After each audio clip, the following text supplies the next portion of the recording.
Today, global data moves in milliseconds. In the early 18th century, moving information required wind, timber, and the violent physical force of a heavy iron press stamping ink into rag paper. For colonial elites stationed on the edge of the Atlantic, a single weekly publication served as a centralized, high-stakes global intelligence terminal. We are looking at a specific Tuesday in the winter of 1719, reading a physical artifact that delivered breaking international news to North America. Looking at the top masthead, we can verify exactly what this is: the American Weekly Mercury, printed on December 22, 1719. Scanning down the columns, you can see how an immense volume of disparate international intelligence was compressed into these dense blocks of text, organized by European datelines. The scope of coverage here spans thousands of miles, tracking military and economic movements from the freezing waters of the Baltic Sea all the way down to the tropical Gulf of Mexico. Analyzing the reports on this page provides a window into the colonial mindset, one that viewed local security as inseparable from the movements of a global geopolitical and economic system. We have to account for a massive temporal lag in this reporting. What the colonists read as current events were usually months old by the time the ink dried. This map illustrates the physical delay vector. Every piece of data had to cross the Atlantic Ocean aboard wind-powered merchant vessels, creating a built-in transit delay of 4 to 5 months. When these ships finally docked, months of disconnected global upheavals were artificially compressed by the printing press into a single simultaneous live feed. To understand the value of this document, you must actively discard your historical hindsight. You have to read these reports exactly as the colonists did, in real time with the outcomes entirely unknown. The delay did not diminish the value of the intelligence. Because updates were extremely scarce, deciphering these delayed reports correctly was a matter of commercial life or death. Let's tune in to the specific segments of this broadcast, starting with military intelligence arriving from the Northern Front. Right here on the front page, we have a dispatch originating from Hamburg, dated August 30th. The report immediately details violent incursions into Swedish territories committed by the Muscovites, the Russian forces. Historically, this dispatch represents live, on-the-ground reporting of the brutal final stages of the Great Northern War. But look at exactly what the Russian forces are targeting. The paper notes they specifically destroyed the region's copper and salt works. This is highly targeted industrial warfare. Wiping out copper and salt production facilities creates an immediate global ripple effect, severely bottlenecking the shipbuilding and food preservation industries worldwide. The publication also colors this military update with strong ideological judgment, describing the Russian Tsar's strategy as an un-Christian part. Early journalism frequently blended these types of objective infrastructure damage assessments with highly subjective religious rhetoric. For an American reader pulling this paper off the press, this was a leading economic indicator. It warned of impending supply chain disruptions and price spikes in essential Baltic trade materials. Moving from military destruction in the north, the newsfeed shifts to experimental macroeconomic engineering in Western Europe. Here in the right column, a letter from Paris introduces a highly influential financial figure, Monsieur Laws, John Law. The text details his introduction of a massive financial instrument, a subscription of 50 millions in new actions. These actions were what we now understand as stock shares. Law was issuing them through the Mississippi Company to rapidly absorb and finance the heavily indebted French state.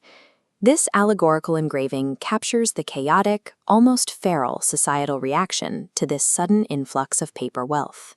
The Mercury relays astonishing claims about the immediate benefits. It reports that average citizens are discharged at once from their taxes on provisions. It goes on to assert that a middling family can now live cheaper in Paris than they could a week ago by a fifth part, at least, of their expense.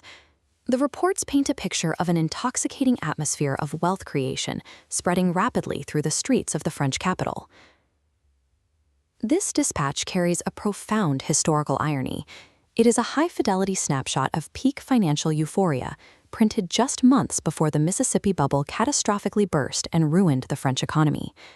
Turning to the second page of the broadcast, we pivot back to military intelligence. At the top left, we find a dispatch detailing ongoing conflicts in the Mediterranean theater, dated August 6th from the camp before Messina. The tactical update notes that the imperialist forces successfully forced the surrender of the citadel of Gonzaga after a prolonged siege. This view of Messina shows the heavily fortified coastal geography where these intense Mediterranean artillery exchanges took place. But the paper then pivots sharply from these distant, 4-month-old European sieges to a sudden, highly localized threat.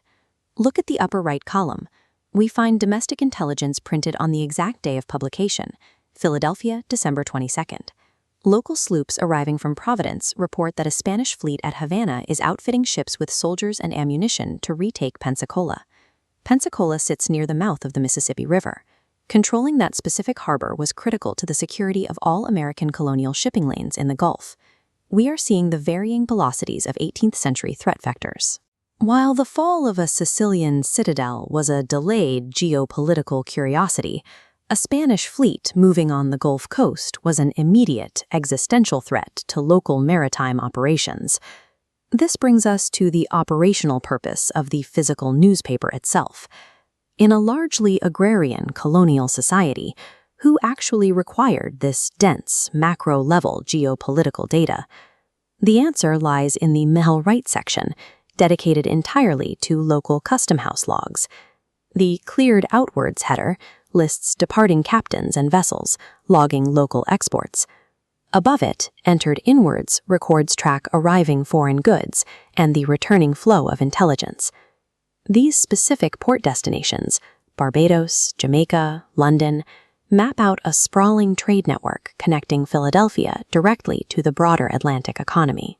Maritime operators and merchants cross-referenced the European war reporting on page 1 with these specific shipping routes on page 2 to calculate risk and adjust their insurance premiums. The primary consumers of this newspaper were not casual readers. They were maritime merchants using this precise data to route cargo safely around global war zones and economic crises. The publisher knew exactly how valuable this data was and monetized it directly. At the bottom right corner of the page, we find the publisher's formal subscription pitch. The text outlines the exact pricing structure, 10 shillings a year for the city of Philadelphia. In the colonial economy of 1719, 10 shillings was a calculated, significant business expense. This information was traded in the civic and commercial hubs of the city, where merchants gathered to evaluate the latest intelligence. Securing this weekly feed meant you actively purchased access to a premium commercial network, an exclusive tier of informed operators.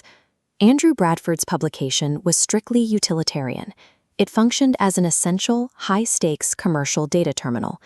The American Weekly Mercury distilled a chaotic and rapidly changing world into a single artifact.